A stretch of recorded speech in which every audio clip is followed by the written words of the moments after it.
Hey there, Wastelanders, and welcome back to War Games News Radio for another Fallout Wasteland Warfare battle report and the start of a brand new series that we're calling Fallout Legends. In this narrative series, we're going to be replaying epic and influential battles from across the Fallout timeline, starting with Fallout 1, moving all the way up to Fallout 4. And we're kicking it off right now with a Fallout 1 themed battle report, which I'm calling the Water Pump Predicament. Fallout 1 is all about the search for the water chip, and at one point you encounter the ghouls of Necropolis, who you can repair their water pump or maybe steal some parts for yours while you're at it. And that's the moment that we're going to be replaying here. The Vault Dweller and their companions up against some super mutants trying to save the Wasteland. We're going to be using the Undiscovered Vault scenario for this mission, which you can find for free on the Modifius website by following the link down in the description below. And while you're there, make sure you use the code WGNR10 to get 10% off all of your purchases and give the channel a little bit of a kickback. But enough talking, let's get into the action on our first Fallout legend, the Water Pump Predicament. Let's get to it. In this mission, our Vault Dweller and companions need to restart the Necropolis water pump to save the city of ghouls.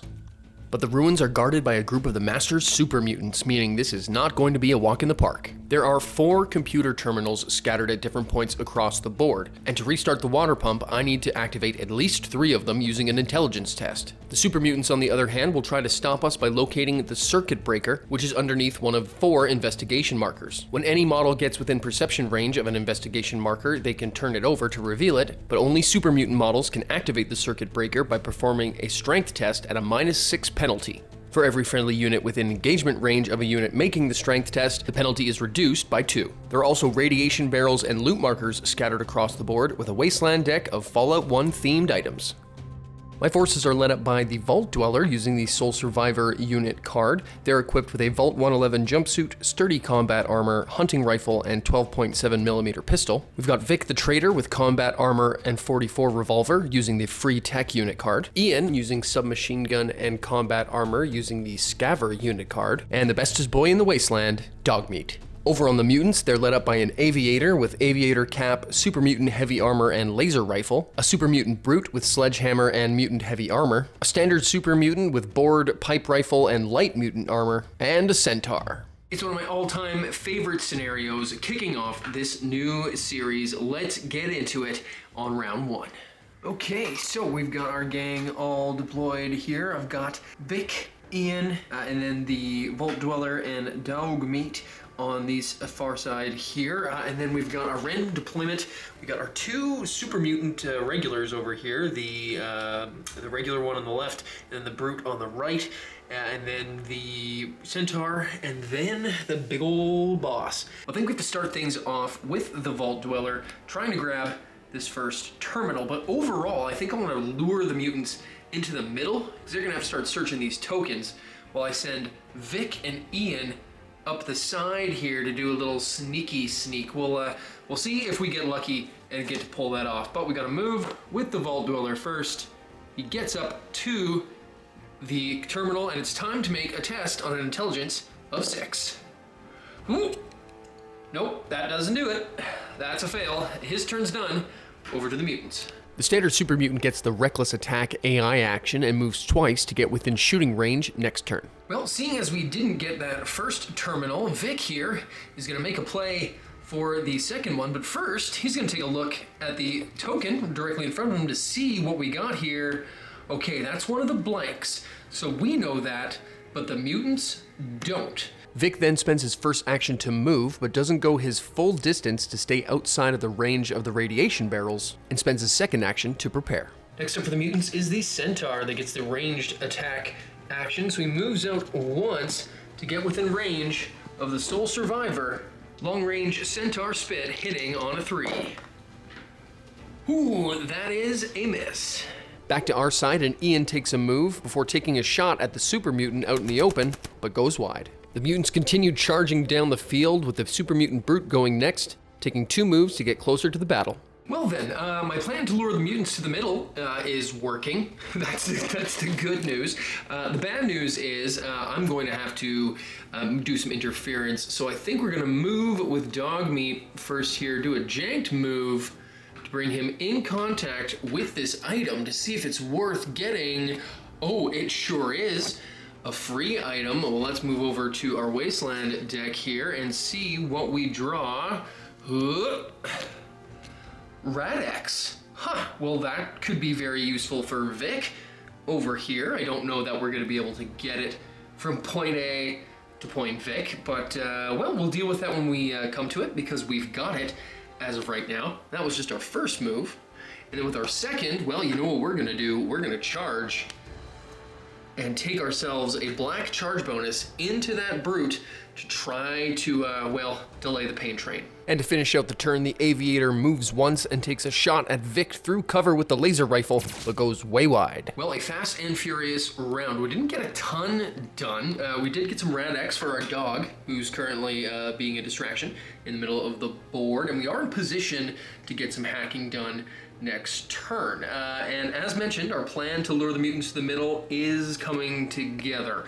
So yeah, if we can keep that going for a bit here, we need to start. I need to start remember to check these tokens here. I can look at them as well as the mutants, and they're all within my range. I just keep forgetting to do so. So we'll get into that as we go into round 2.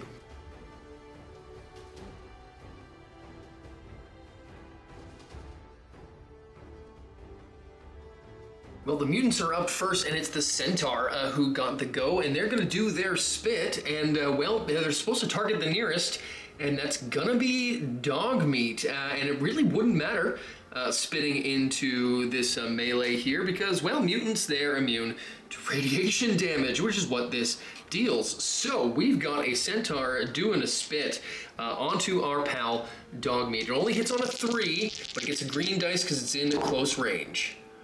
Okay, it misses, it goes wide. AI cannot gain quick actions, so we are A-okay on this one. But that was just the first attack. They're gonna go ahead and give it a go one more time, because hey, why the heck not? Also a miss. Okay, back in action. Sole Survivor, my turn here. Within my black observation range are both of these tokens, so I am going to look at them.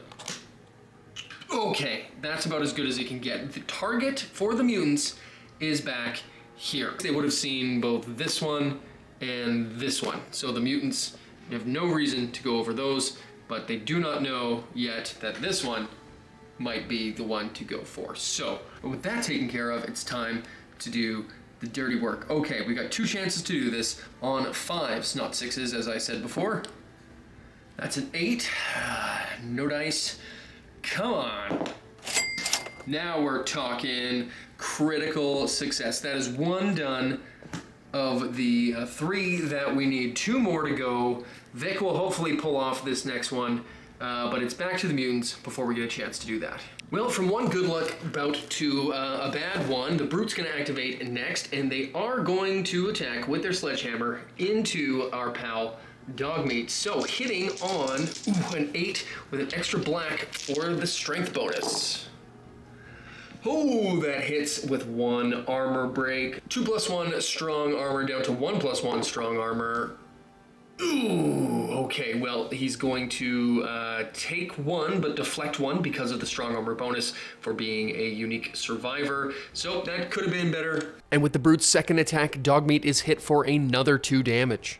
Ouch, a whopping 4 damage onto Dogmeat. He only has 2 hit points left. I think that means we're gonna have to try to go with him next right off the bat here to try to, well, maximize his potential of doing anything. Dogmeat onto the Brute, extra black for the charge. Hitting on 6s, we hit with 2 extra damage and an armor break. He only has 2 armor to begin with. We also are going to gain a quick action off the star, but his armor is only 1, which it blows through all of it. He takes 4 damage. That's half of his 8 hit points in 1 attack. Well done, Dogmeat. You get to do it again, but without the black for the damage this time. Same deal on 6s.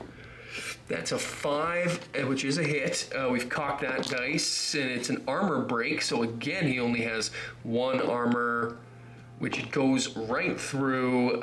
He only has 2 hit points left. The Aviator is going to be the next up to go, and seeing the threat that Vic poses They just take a move once, and then to take a shot with the laser rifle. Laser rifle shot from downtown, hitting on 4s with cover. Ooh, ooh, that is a hit. 2 damage on 3 armor with cover. Stops one, takes one.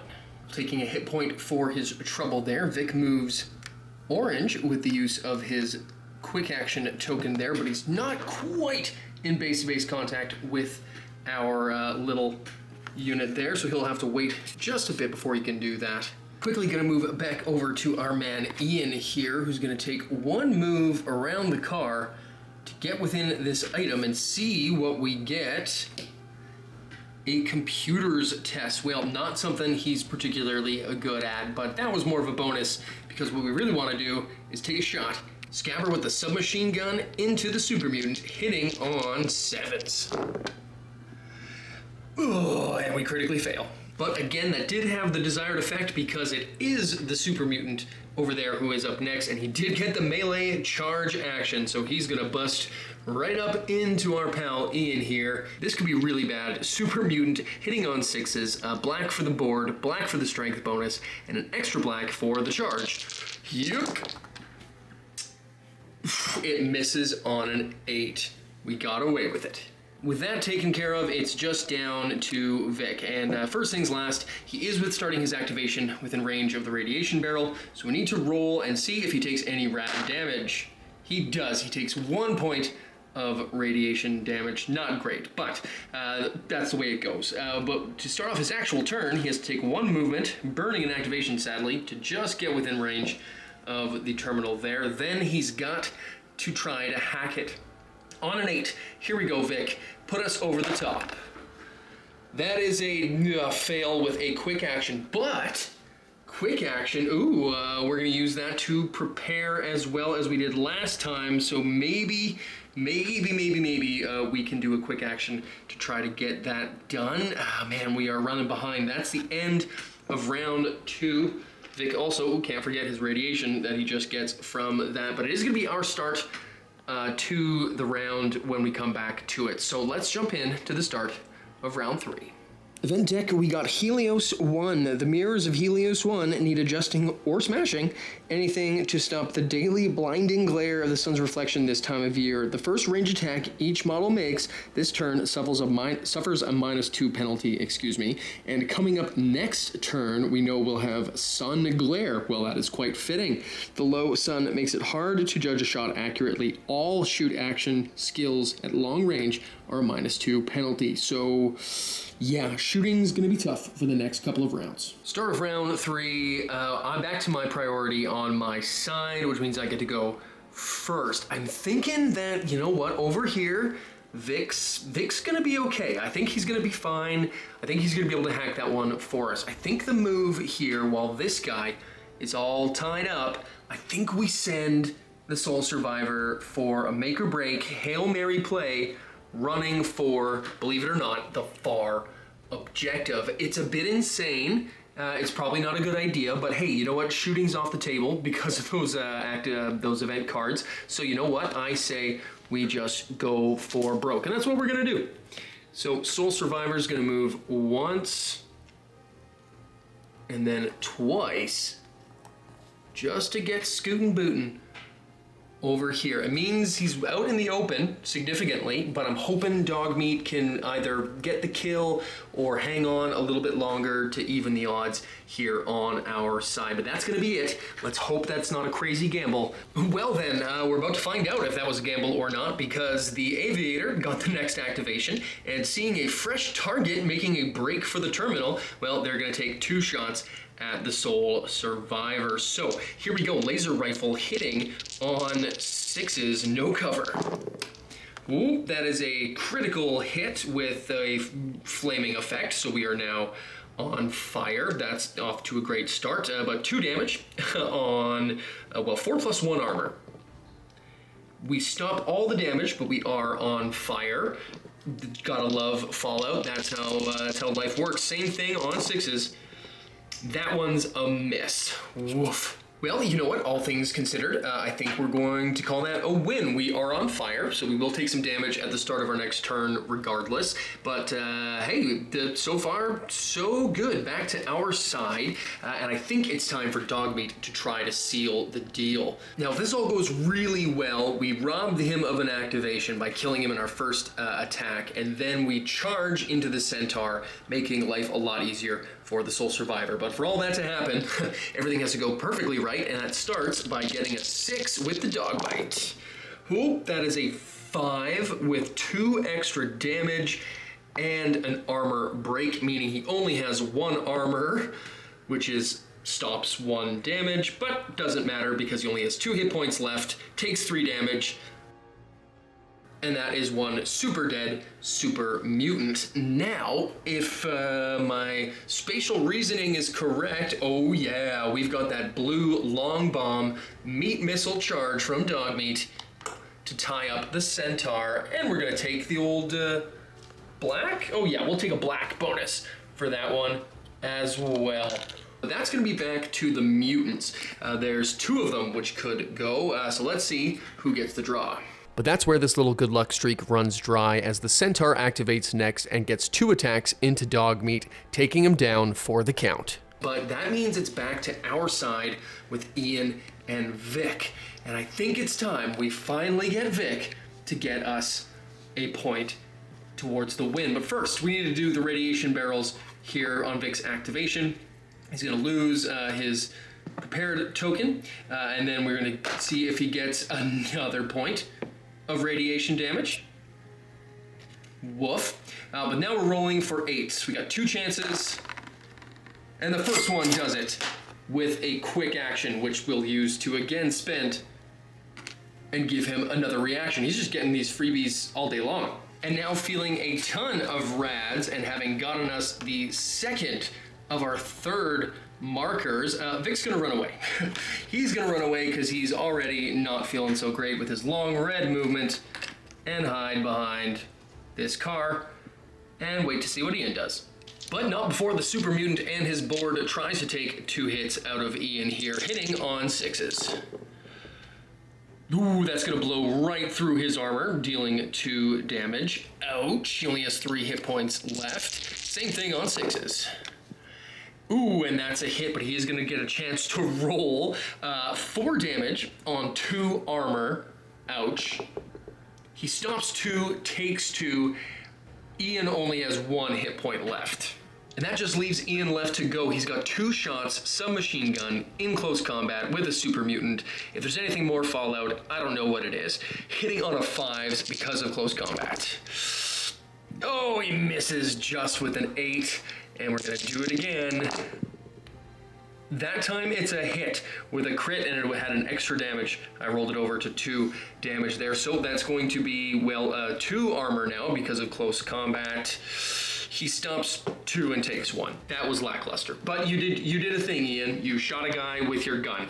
Well done. Well, bottom of round 3. Vic has 2 hit points left because of his radiation damage. Ian has 1 and has only done 1 point of damage to the super mutant in return. And the Vault Dweller has been lit on fire, but is otherwise doing okay. Mutants are going to go first. And it's all going to come down to what these 2 can do to try to stop my mad dash. It's anyone's game, but probably the mutants. Let's go into round 4. Top of round 4, and of course the Aviator got the first activation and actually got objective. So they're actually going to do a little bit of column A and a little bit of column B when it comes to running for the objective over here. The Aviator's up next and gets the objective AI action, taking 1 move before taking a shot with the laser rifle at the sole survivor, dealing 2 points of damage. Ouch, 2 points of damage onto the Vault Dweller there. It is back to our side, and I think I need to, well, take my advantage in action while I can. Point of damage because of our on fire token there, and then we make a 50-50 roll. If we get lucky, then the fire goes away.